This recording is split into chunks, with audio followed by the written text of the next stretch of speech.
LB Nagar BJP contested MLA సామ రంగారెడ్డిపై Uppal పిఎస్లో case నమోదైంది. తన అనుచరులతో కలిసి రామాంతపూర్లో కుటుంబంపై దాడి చేసినట్టుగా కేసు నమోదు చేశారు పోలీసులు. రామాంతపూర్ ప్రగతి నగర్కు చెందిన మెతుకుపల్లి రవీందర్ రెడ్డి కుమారుడు రుత్విక్ రెడ్డికి గండి చెరువుకు చెందిన రొక్కం కృష్ణారెడ్డి కూతురు ఆకాంక్షతో 2024లో పెళ్లయింది. అయితే కొన్ని రోజులుగా భార్యాభర్తల మధ్య మనస్పర్ధలు వచ్చి తన కొడుకుపై అబాండాలు వేసి ఆకాంక్ష పుట్టింటికి వెళ్లిందని రుత్విక్ పేరెంట్స్ అంటున్నారు. ఈ నేపథ్యంలో అమ్మాయి కుటుంబ సభ్యులు ఆగస్టు 20న సామ రంగారెడ్డి అతని అనుచరులతో వచ్చి తమ కుటుంబ సభ్యులపై దాడి చేసి బలవంతంగా ఖాళీ చెక్కులపై సంతకాలు చేయించుకు వెళ్లారని చెప్పారు. దీనిపై ఉప్పల్ పిఎస్లో ఫిర్యాదు చేశామన్నారు. భార్యాభర్తల మధ్య మనస్పర్ధలుంటే కోర్టులో తేల్చుకోవాలి, కానీ బీజేపీ నేత సామ రంగారెడ్డి అతని అనుచరులతో వచ్చి ఇంటిపై దాడి చేయటం ఏంటని రుత్విక్ తల్లిదండ్రులు మండిపడుతున్నారు.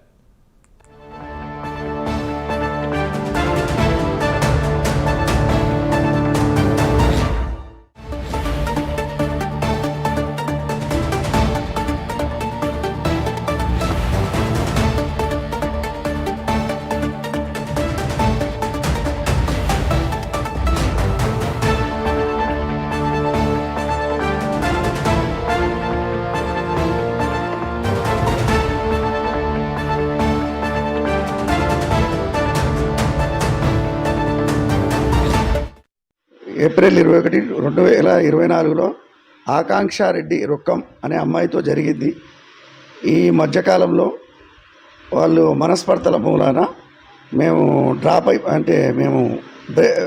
డ్రాప్ అయిపోతామని చెప్పి సంప్రదింపులకని వచ్చి మ్యాట్రిమోనియల్ ఇష్యూ మూలాన సంప్రదింపులకని వస్తామని చెప్పి 10 మంది వస్తామని చెప్పేసి ఒక 120 మంది వచ్చి మా ఇంటి మీదకి దౌర్జన్యంగా దాడి చేసి అనాగరికంగా మమ్మల్ని ఇబ్బంది పెట్టి కొట్టి హింసించి పొద్దున 10 గంటల నుండి సాయంత్రం 4 గంటల వరకు మమ్మల్ని బాత్రూమ్ కూడా వెళ్ళనీయకుండా, మంచినీళ్ళు ఇవ్వకుండా, భారీ అంటే వాళ్ళంతా ఉద్దేశపూర్వకంగా వచ్చి కొట్టడం, మమ్మల్ని మా దగ్గర నుండి బాండ్ పేపర్లు సంతకాలు చేయించుకొని ఈ దానికి ఛాలెంజ్ చేస్తే మాత్రం మిమ్మల్ని పరిమాణాలు తీవ్రంగా ఉంటాయని బెదిరించాడు.